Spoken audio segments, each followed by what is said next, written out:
Hey, I just started the recording, so if you don't want to be on our YouTube channel, all you have to do is turn your camera off. This is our January 21st meeting, 2026. It is getting cold, so it's we'll see. We had a little bit of snow here over the weekend. Everybody should be doing good with their snow removal. I know we had some people come in over the weekend. Shenandoah had people come in. I'm sure all the districts had people coming in over the weekend. Our last meeting was held on January 17th. Kevin Capobianco with RH Crown presented on oils and coolant, oil sampling and coolants. And some of the items that he talked about is that first of all, Yeah. he is a certified lubrication Right. technician. What's the matter? There's about 30 to 40 million gallons of antifreeze sold each year. Can you mute? Brands Just us can't hear. sell 98% of it. Yeah. There's nitrate-free coolants, which keeps coolants balanced. They're universal compatibility and extended life. These are the nitro-free. It handles temperature protection better. And aluminum component protection. There's a lot of aluminum components in a lot of this stuff, and so it's designed to help your components last longer. There's SLC, which is standard life, and there's ELC, which is extended life coolants. Distilled water must be used if you're gonna mix your own coolant. And the reason for that is because regular tap water is corrosive, and that'll get rid of your aluminum protection.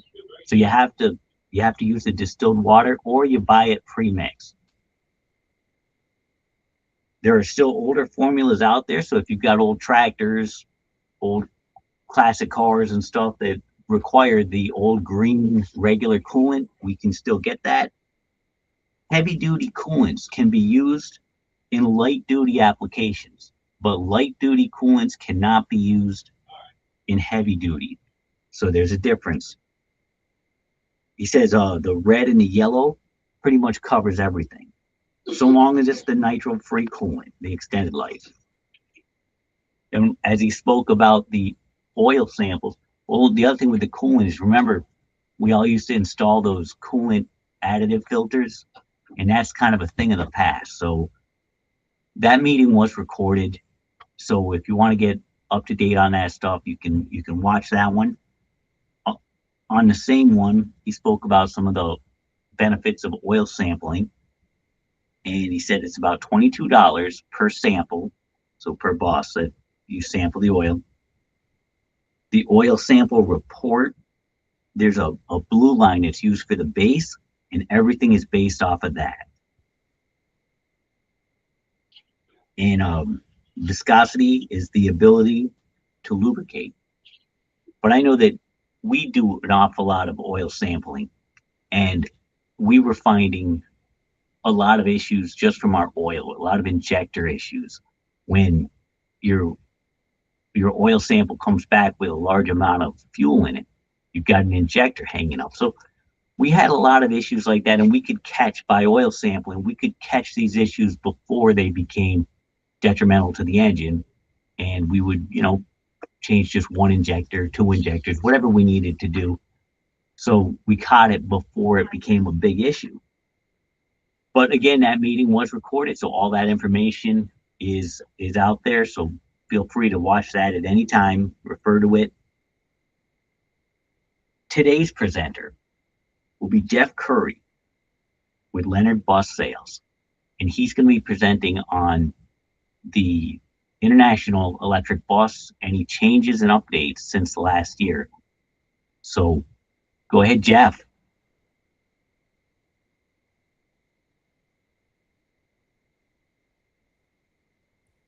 Thank you, sir. Let me try to share my screen here.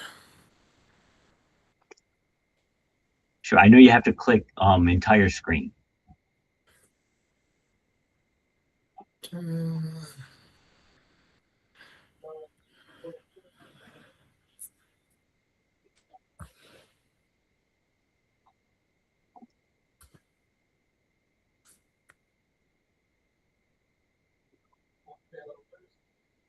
Can you see it, Dan? I cannot.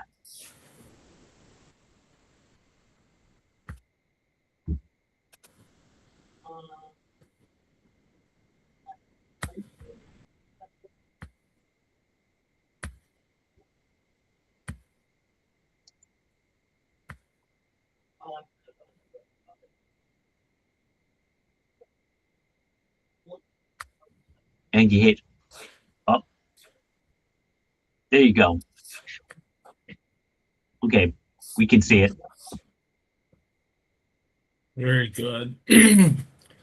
um, I'll keep this somewhat brief. We're going to take some pieces out of what we would normally do on an EV delivery. For each EV delivery, we'll set up with the school to do a driver training, a technician training, and a first responder training. There are some updates coming out to the next generation of next gen buses, some upgrades from what we're used to that we'll touch on.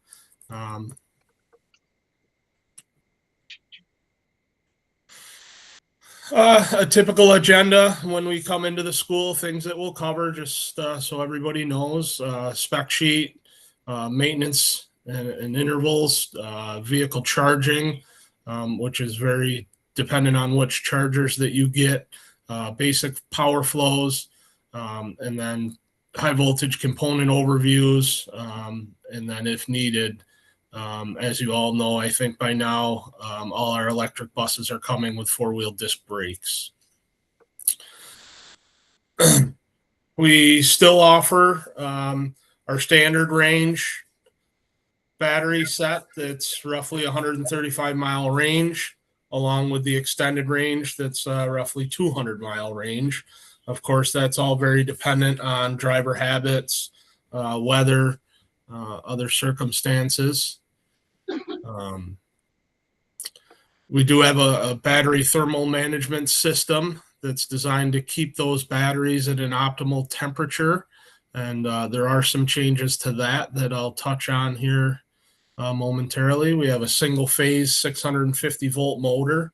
I'm sorry, a 6-phase 650 volt permanent magnet motor. Instrument cluster hasn't changed much, but much more vehicle, your personal vehicle like than some of the old dashboards we're used to seeing. We offer still 3 levels of regenerative braking. All the buses are ready for level 2 or level 3 fast charge.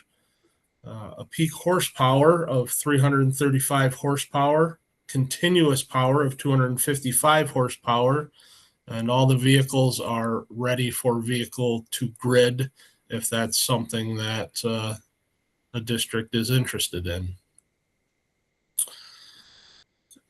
Some of the different configurations that you can see when you're looking at ordering the buses, they're offered between 29 and 72 passenger. With that being said, there are only 2 bodies, a 26-foot 8-inch body or a 34-foot 2-inch body.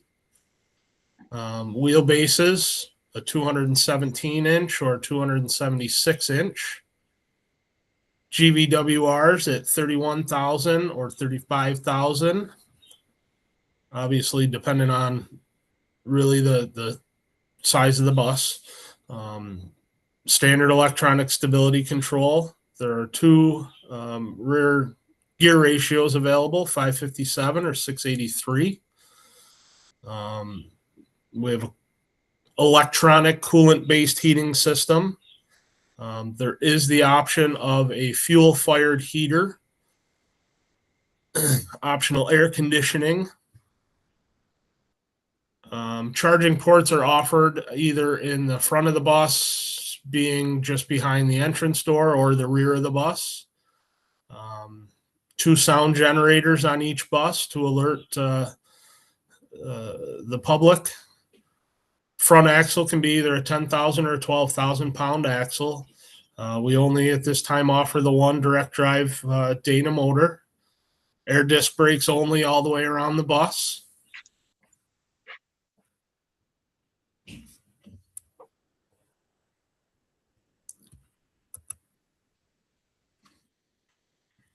So like I said, single electric motor, peak horsepower 342 with 1,737 foot-pounds of torque. For those that haven't driven around in one of these buses, little bit different feeling when you hit that accelerator than what we were used to with our standard ICE buses. All that power is available immediately when you hit that pedal. Up to 800 volts of power are going to go through the traction module and be converted into 6-phase for that motor.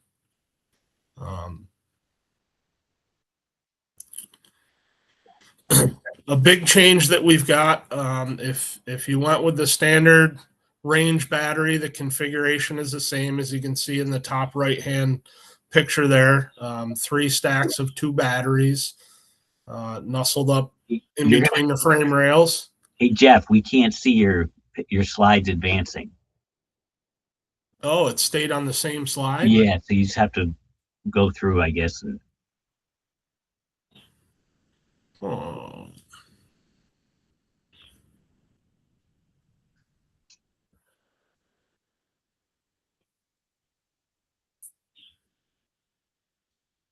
Bear with me here just 1 second.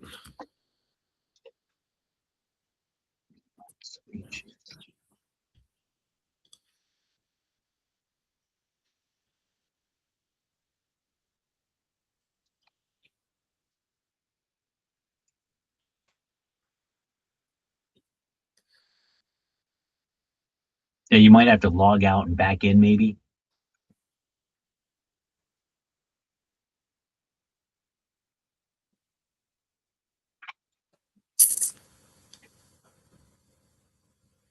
Well, this may change things a little bit. Let's see here.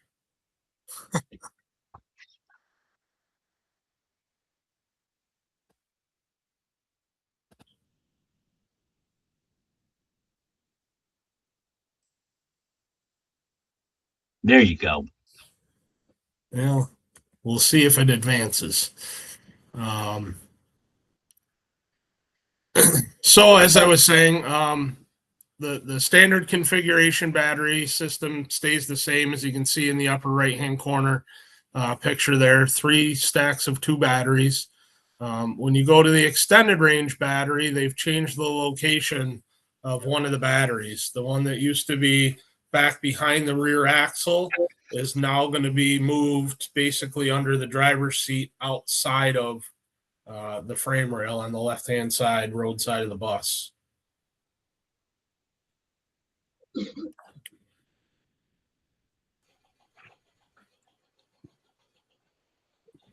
Jeff, you put an overlay over your slides so we cannot see the left side of the slide. There you go. Thank you. There we go. So basically, you can see it here, same depiction of the bus. With that extended range battery, you now have the 4 stacks ahead of the rear axle, kind of behind the cowl, but up between the frame rails. And then that last battery pack being outside the frame rail, up kind of underneath the driver's seat. So kind of a big change. I don't have an official reason why that change was done. I have some ideas on my own, but I'll keep those to myself until I know for sure why they did that. But that is going to be a change if you get the extended range battery package. Another big change, we're going to be changing away from that push button shifter to a stalk shifter on the column. Simple twist dial. You've got drive, neutral, and reverse. Along with that is going to be the regenerative braking switch, where you'll be able to choose between off, level 1, level 2, and level 3 of the regenerative braking. I think a much nicer setup for driver comfort there.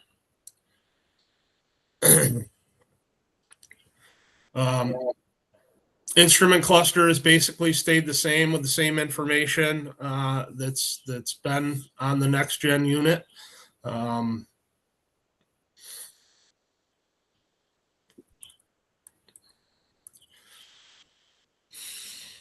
Some of the maintenance on the electric bus versus an ICE bus, what might stay the same for those that haven't gotten into the electric buses yet, really dug into it. You still got tire and suspension maintenance, steering maintenance, body maintenance, brake maintenance. Your air system is basically staying the same. Only difference being you now have an electric air compressor, lubrication points, greasing points, and then all your interior is the same between the buses. Where we get different, obviously there's no engine oil in the electric bus, so there's no oil change maintenance. No fuel system, so there's no fuel system maintenance. No transmission, so there's no transmission maintenance. No exhaust system, including a turbocharger, EGR, or injectors that are common maintenance points on an ICE engine. No intake air filter to clean or change. And no DPF or DEF systems, obviously, on the electric bus for your after treatment. There's a nice schedule that they put out. Basically, 2 different intervals of when to service things. We'll go through some of those things now. Service interval A will be every 5,000 miles, 200 hours or 6 months. B, every 10,000 miles, 400 hours or 12 months.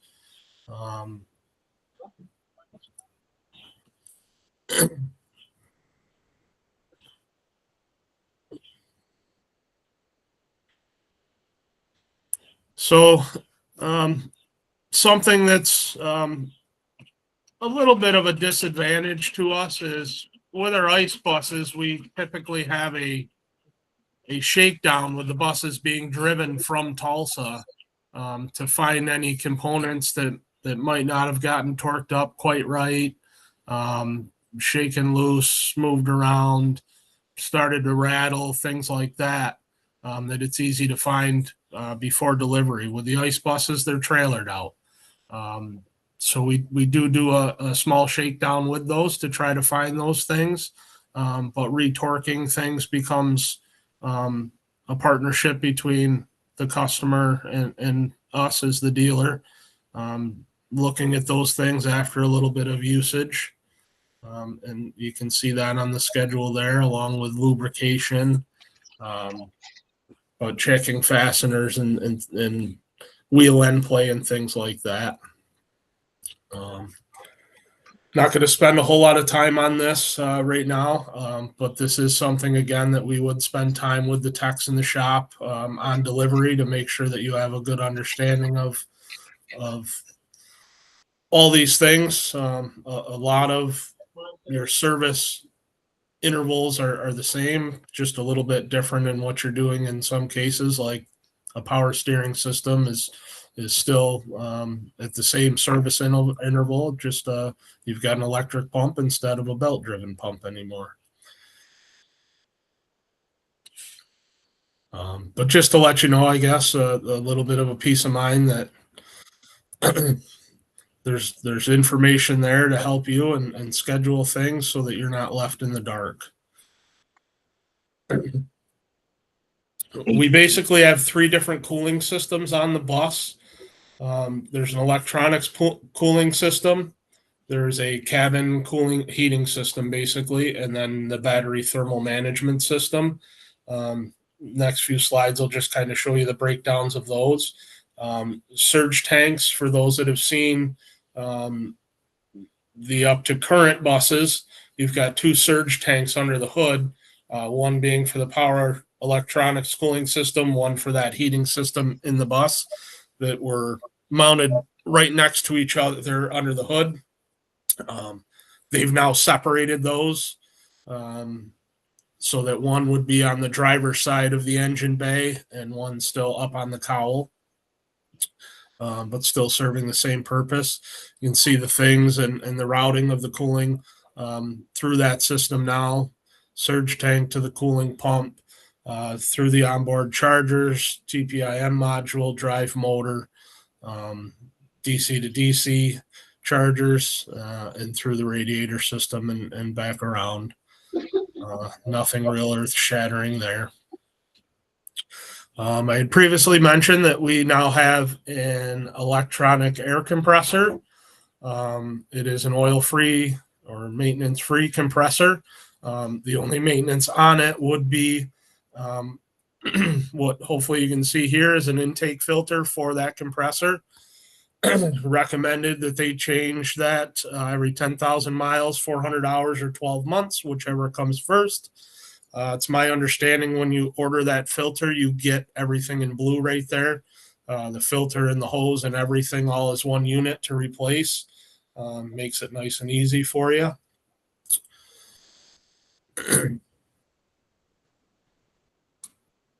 High voltage power steering system again. The system basically stays the same. It's just what's powering that fluid becomes a high voltage power steering pump. Still have the same maintenance every 24 months to flush that fluid. So no real change there, just a slight change in how you do it. This chart kind of shows what's going on with power flow, depending on whether you have an AC or DC charging system, how it flows through everything. Don't want to get too technical on all that to you there.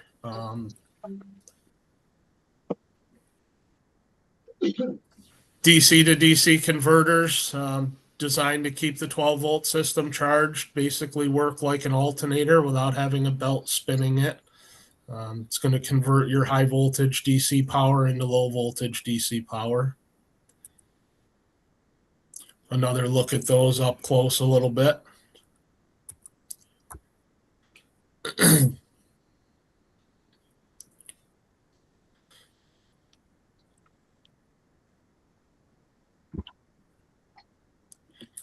Something that I really like to educate people on is the safety that's really there that people don't realize, coming right down to the simple high voltage cables, wires, whatever you want to call them. For those of you that haven't seen this breakdown, I'll explain it a little bit. If you look at the center strand of that wire, obviously you have copper wires that are going to handle the flow of that high voltage electricity. Just outside of that, you have a tape wrapping. Number 3, hopefully you can see there is an insulating layer. Number 4 is kind of a meshed wire. I explain it to people like the Chinese fingers that you used to play with as a kid and get your fingers locked in and couldn't get your hands apart. But it's basically a meshed winding that goes through all those high voltage cables, and it's a safety circuit. It's designed to realize that there may be voltage leaking from that center core out of that wire. So if you had a puncture of some sort where that wire was starting to be able to see a situation where electricity could escape, it's going to be caught by that safety circuit. And through logic in the computers, once it senses that electricity there, it's going to shut down that circuit or greatly reduce the power in that circuit, depending on what it is and what the situation is. So in the case of an accident or any kind of damage to that wire, it should shut down that circuit to a safe state to get you out of harm's way and get it taken care of. At the same time, on vehicle startup, there is a small amount of electricity that goes through that entire circuit to check that circuit to make sure that the safety is there to take care of the problems should they arise. And moving out from there, you just have another tape wrapping, and then, of course, the heavy orange sheathing.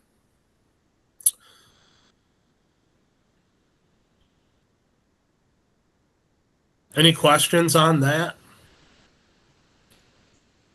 Oh, I know John Hazelton had a question. Yeah, Jeff, going back to the maintenance, is there any that require maintenance? Is that everything we would be able to do in house, or is there certain things that the bus has to be decommissioned, which we are not certified or allowed to do in house? I think as a general statement, any of the regular maintenance stuff you would be able to do on your own. I saw something about desiccant filters on the batteries have to be replaced on one of the maintenance intervals. Yeah, I would have to dig into it a little bit deeper. Some of those things are going to be long past the life of that you're going to have that vehicle, I think.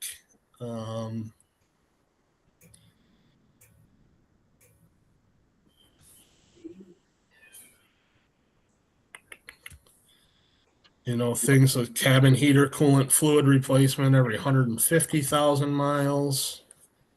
Yeah, the common ones are desiccant filters on the batteries. That's what I was wondering about. And if we keep them 10 to 12 years, and usually it's every 12 months or so.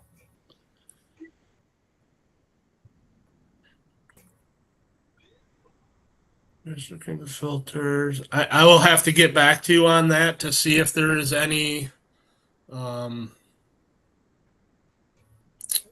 shutdown that has to be done, any of the lockout that has to be done to change those. I'm not sure offhand, or if that's something that you can do without that.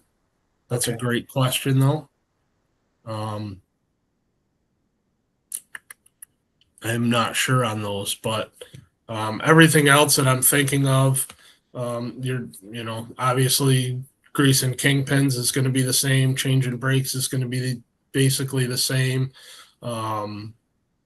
If you're used to the disc brake, and of course now some changes with IntelliPark, dropping rear end fluids the same.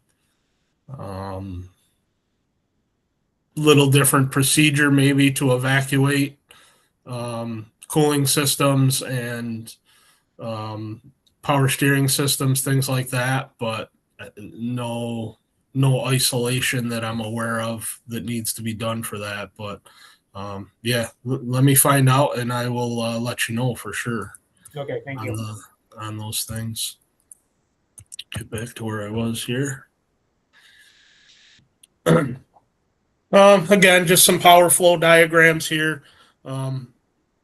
Where power's going throughout the bus, what it goes through to get to doing its primary jobs. Something that we can get a whole lot more in depth to one-on-one if you were to purchase the vehicles. But just to give you some ideas of what's there and how it flows.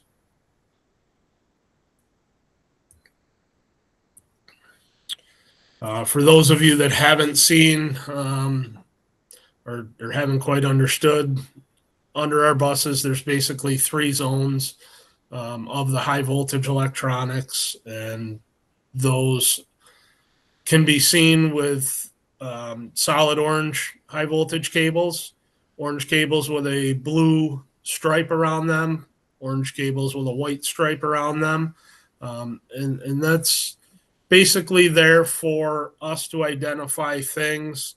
Eventually, you guys and your techs to identify things when isolation needs to be done for repairs on the vehicle. It lets us know what cables are involved in certain circuits, so that we can make sure that power is getting shut down properly, and that we're not unplugging the wrong things that haven't been isolated yet. So very important if you do have these buses, if you ever do see these, they're just a very, very thin sheathing that wraps around. If you ever see them coming off, please tape them up, let service know. Can make a decision on if we want to replace that cable or what we want to do, but very important that we know what's what we want to take care of those stripes. Kind of shows you how those isolations are and what the 3 different zones are running on the bus. Again, really comes into play when it's time to do some service work on the vehicle. Extended range, how the 3 different zones are.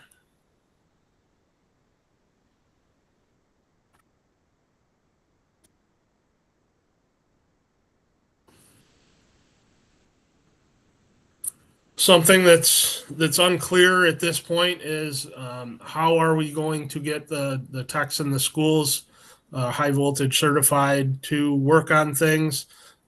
We basically tell everybody now, if it's got the big orange cables going to it, you really shouldn't mess with them at this point. Unless you're certified, you can't touch them. That would fall on us, but something that's being discussed is down the road, when it becomes a time when you and your guys have to do work on that high voltage, how are we going to get you trained up and certified to do that? Does that fall on us, go through us, something that the school is going to do direct, something that'll come from the manufacturer? It's all unclear right now, but basically anything with those heavy high voltage cables, consider that high voltage, consider it energized, and it's not to be messed with.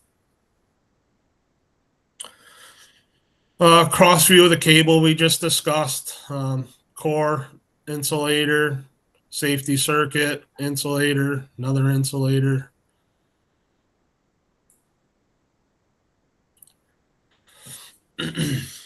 Another view of power flow through the system, just to kind of show you realistically where things are.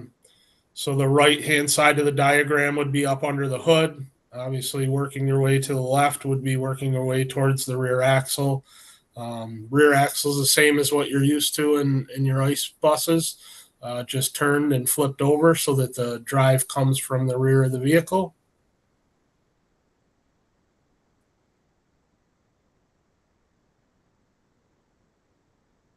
Calling out some of the things. So this picture is actually one of the older buses. You can see the 2 surge tanks mounted side by side. As I mentioned before, one of those has moved to the other side of the vehicle, kind of mounted on the side of what would have been the engine, on the side of the electronics for the new stuff, but basically working the same way. But as you can see under the hood, a lot of big heavy orange cables. Again, they should not be messed with. We'll go over on delivery. It's okay to run some garden hose water to rinse everything off under here safely. Never want to use any kind of pressure at all, especially a pressure washer wand. I like to add in, just for peace of mind with everybody, along with the safety that's built into the cable itself with that safety circuit, all the connectors on the high voltage have basically a dual release system on them. So if anybody's ever been through any arc flash training, when you unhook a high voltage cable at all, that's basically what we're doing here. So you have one latching mechanism to release that connector, and then a secondary latching mechanism to fully remove that connector. So that way, should there ever be an arc flash within that connector, it stays contained. You're breaking contact, and then you're actually removing the plastic connector from each end. But just to look at some of the common components that you're going to find under the hood, like I said, the power inverter, surge tanks, high voltage distribution unit, your supervisory control unit, basically a computer, Vehicle control unit, another computer, and then your high voltage power steering pump right there. Basically where your fan drive would be.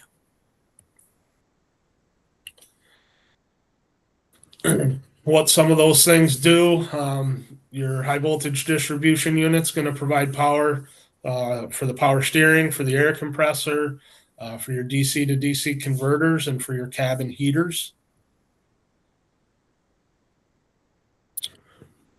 Just a depiction there of how that power flows through those different units. Battery thermal management system. This is a self-contained heating and cooling system, again, mainly for the batteries to keep them at an optimal temperature. There is a separate Freon AC system built into there, along with an electric grid style water heater, depending on what the batteries are calling for, heating or cooling. All self-contained. If any work needs to be done, really, they drop the whole unit down out of the bus and can work on it separately. Aside from simple maintenance, there are some quick connects there to flush the coolant.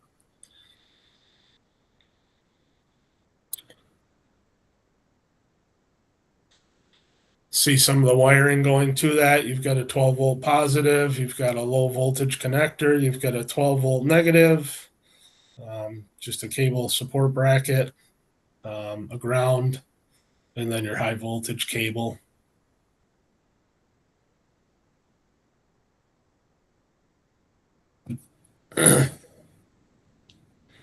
HVAC components, an AC control module, an evaporator up above the bulkhead there. Thermal expansion valve would be housed up in there. Temp sensor would be up there. Your front AC PDM, should you have it, and then your stepwell heater unit in the same location. There's a lot of different variables for the AC. I'm not going to spend a whole lot of time with that. Something that you can discuss those options when speccing out your bus.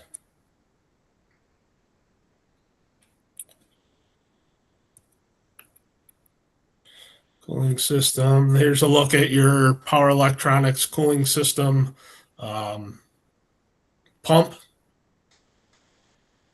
It's going to heat and circulate the coolant. Nothing real earth-shattering there. Air brake system, they've gone to a dual tank setup with the electric buses. I'm not entirely sure why, again, so I'm not going to speculate and let you know. Is a little different, but again, the air system, it's all the same valves, works the same way. The only difference is you have that high voltage air compressor. That's a look at that compressor.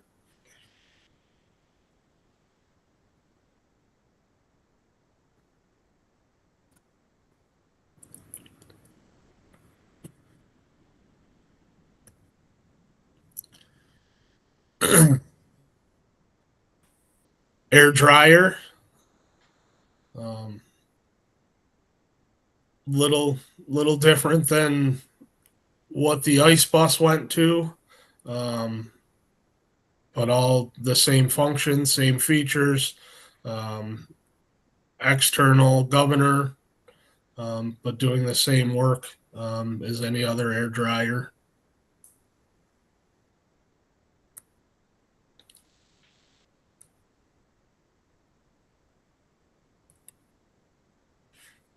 Again, another look at the power steering pump and what's involved in that. And again, I'm skimming through. This is something that we would certainly slow down a lot and spend a lot more time on. Again, with techs, with drivers, and first responders, like I said. There's a lot of components used to do the isolation on the buses, depending on how it's configured. 2-string or 3-string battery, but you have disconnects that are very accessible and don't really look like they're anything that serious, but I have to caution everybody to keep in mind the amount of voltage that is running through those disconnects. And there is obviously a certification that you need to take those disconnects out, and a proper order in which you should do that. It's not to be messed with, but they are there, accessible, and as everything evolves, we'll see how things progress, and when other people outside of our technicians would be allowed to operate those. But that just shows you that for the 3 different zones, how there's different disconnects to isolate each of those zones, and procedures to check to make sure that isolation was successful. If you can see, it's kind of tough to zoom in on that picture there, but number 4 would be each battery has a separate fuse bolted onto the side of it, that should there be a problem with that battery, that fuse will blow. Excuse me. Picture number 2, you have 2 different disconnects that are safe for anybody to operate. One of those disconnects is going to be down in the battery, the 12-volt battery box, and that's a 12-volt battery disconnect. That's a 12-volt switch, safe for anybody to reach in and give that quarter turn to isolate those 12-volt batteries in that system, should the need arise. The other is up in the electrical panel just above that, and that is a 12-volt switch that is a shut off for the high voltage system. So that's going to start to isolate the high voltage circuits in the bus. But again, it is a 12-volt switch that operates that. So it is safe for anybody to operate that switch should the need arise. And if ever there's a problem, those are the first 2 things that we teach that should be done if possible, is just to shut those 2 switches off, and that helps start that isolation process. We touched on the different color codings for the different zones for the wires. Here's another look at those 2 disconnects, one in the battery box, one up above in the electrical panel. Again, both safe for anybody to operate. A look at the S-Box level 1 disconnects. Like I say, you look up underneath there, they're right there. They look safe. They're not safe. Okay, something that it's good for you to know that there's there, but it's also mandatory that you know that until you're certified and have the proper PPE, you can't do anything with them. Another overall look of where those things are located across the 3-string or the extended range battery bus. Again, the disconnect switches are in the same place that you can operate in the battery box and the electrical panel. And still, even with the extra batteries, every battery has its own fuse.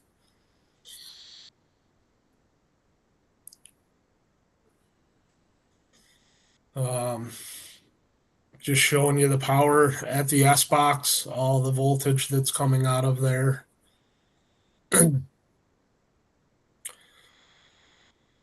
Another look at those S-Box disconnects.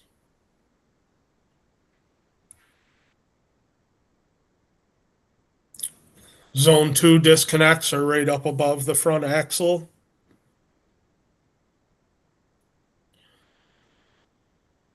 If you had the 3-string option, they would be on the sides of the frame rail. Again, I don't like to spend a whole lot of time on this, being that I can't tell you how to get certified at this point to safely remove them. But they are there in case of emergencies, and eventually we'll get there. Here's a little better look at the fuse that's bolted onto each battery pack.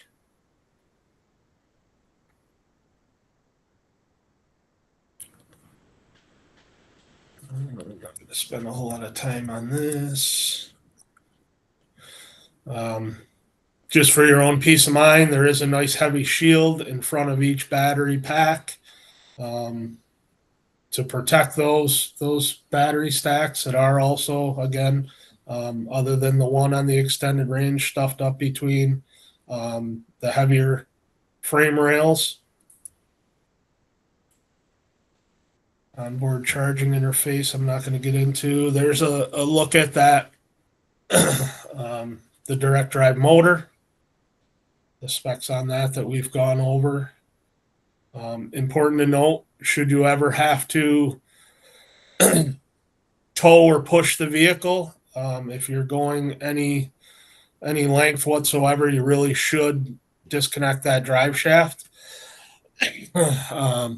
With the regenerative braking, again, this is not only a motor, but it's also a generator. So if you're moving that vehicle, it's going to move that drive shaft, which is going to turn that motor that's going to generate power.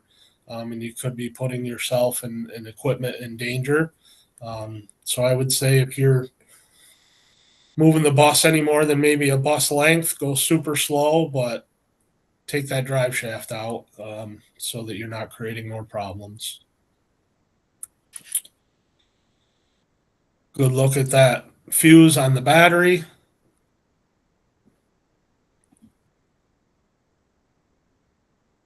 Overall component breakdown of where things are on the bus. Again, it feels weird to skim through all this, but this is all stuff that we would slow down and go through in greater detail with you to make sure that you know everything, everything that we can pass on to you about the bus to make everybody more at ease working around it and operating it and transporting people with it.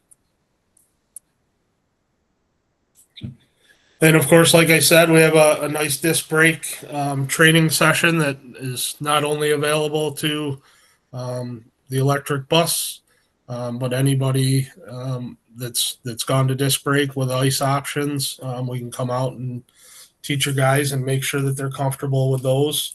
Go through sales and get that set up, and we're happy to come out. On that note, if you visit our website, leonardbus.com, and go under the training tab, you're going to find all kinds of relevant information, as well as a list of offerings that we do come out to your locations and offer training on. And again, if there's anything there that interests you, get with your advisor, and we're happy to come out and get everybody comfortable on those systems.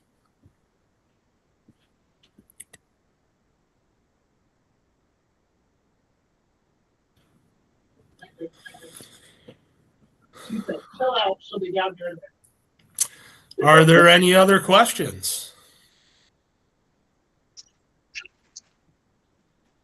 Jeff, I had a question. Okay.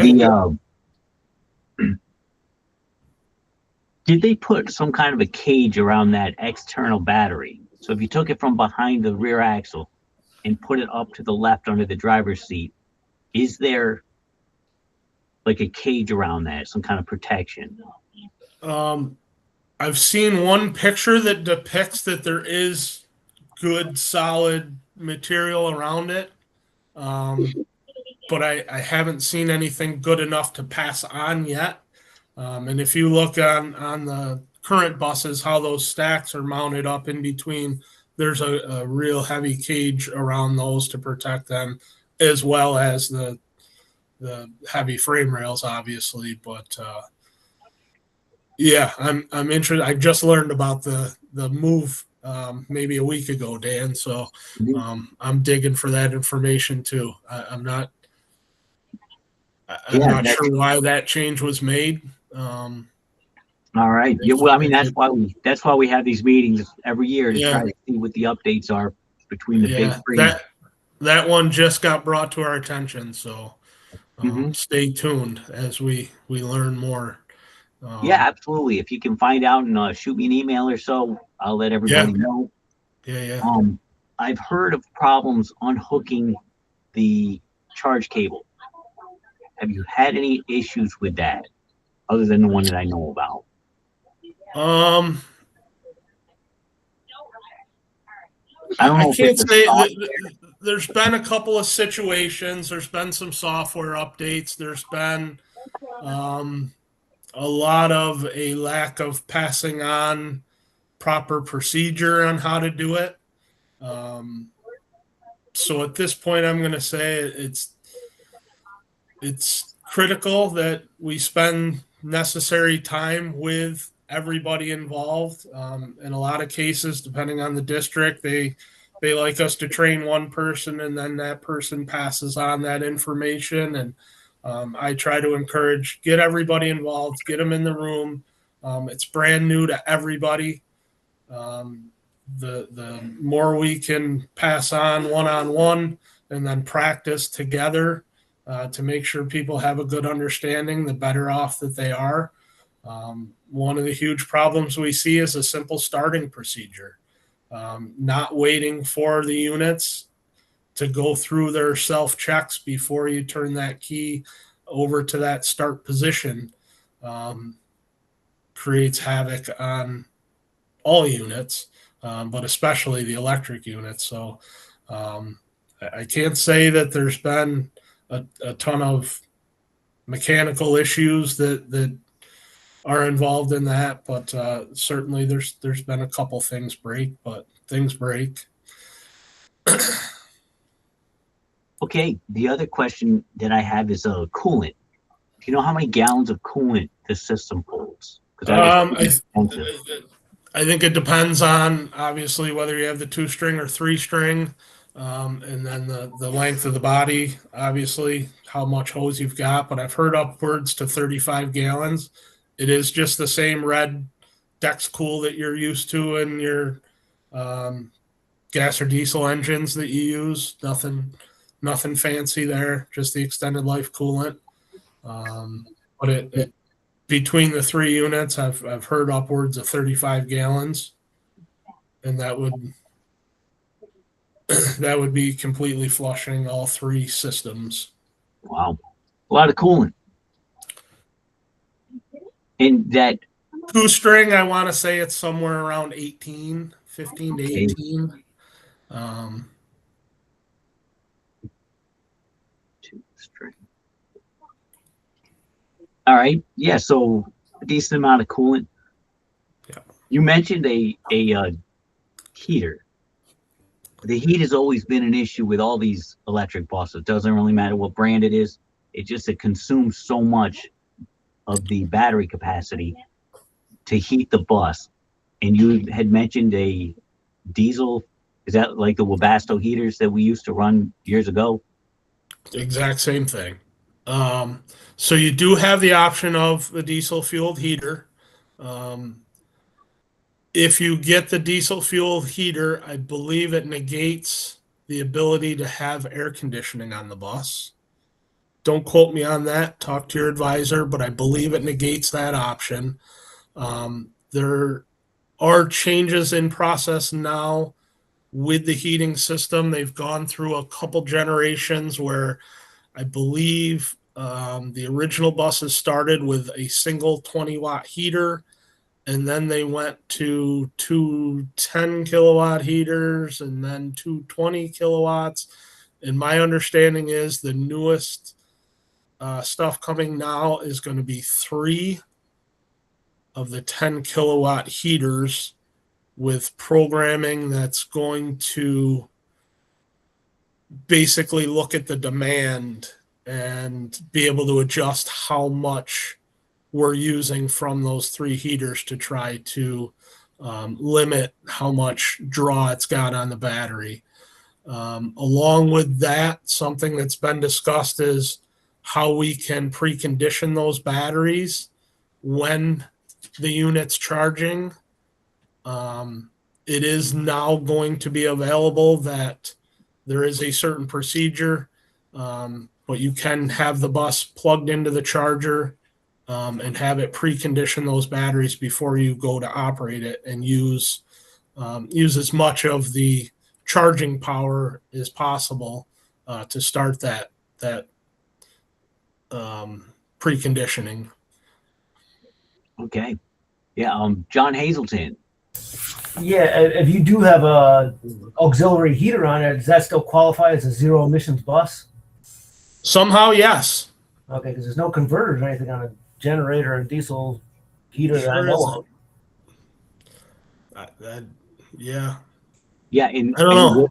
will that heater, will that burn DEF, or is it straight It's old school just diesel? Old school diesel.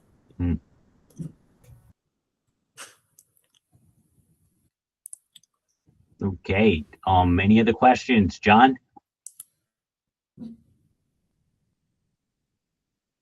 Does anybody have any other questions? All right. Not I seeing it. appreciate everybody listening to me fumble through, and like I say, it's always easier actually to do this the right way through the whole thing than try to skim for the sake of time. But we're happy to work with you. Whatever we can do to help everybody become more comfortable with this transition that's in place right now. We're here to help. All right. Well, I want to thank you for your presentation, Jeff. There was a lot of good information there. Again, everybody, this meeting is recorded. It will be posted. So definitely tune into it to get any information, show people that that we're not able to be here today. We are still looking for a treasurer and a vice president here for the Capital chapter. So if anybody thinks that they'd like to step up a little bit and give a hand, we would greatly appreciate it. Presentation topics, we have a couple coming in. Our next presentation, just skipping ahead a little bit, is February 25th. It's going to be Roger Herod with Matthews Bus. We'll be speaking on changes and updates to the Thomas electric bus. And that'll get us through our big three EV bus suppliers that we're all dealing with. And then from then on, we can go on, and I know we had somebody wanted SCR, somebody wanted wheelchair lift training, air conditioning is always a good one. So keep the ideas coming, and we'll make sure that those happen. Our summer seminar is being planned as we speak. It's going to be at the On Center in Syracuse again. July 15th will be set up and move in. And July 16th will be the date of the event. So everybody should clear the calendars. Make sure you can send as many people as possible. And it should be a good show. We're going to do things a little different this year. Training is going to be different. We do not have that all ironed out yet, but as we get closer to the event, I will definitely keep everyone in the loop. Does anybody have anything else to add to today's meeting? Any questions? Anything at all? All right, not seeing any. I'm going to go ahead and close the meeting, and we will see everyone on the 25th for our next presentation. Thank you, everybody. Yep, and thanks again, Jeff. That was really good. Thank you.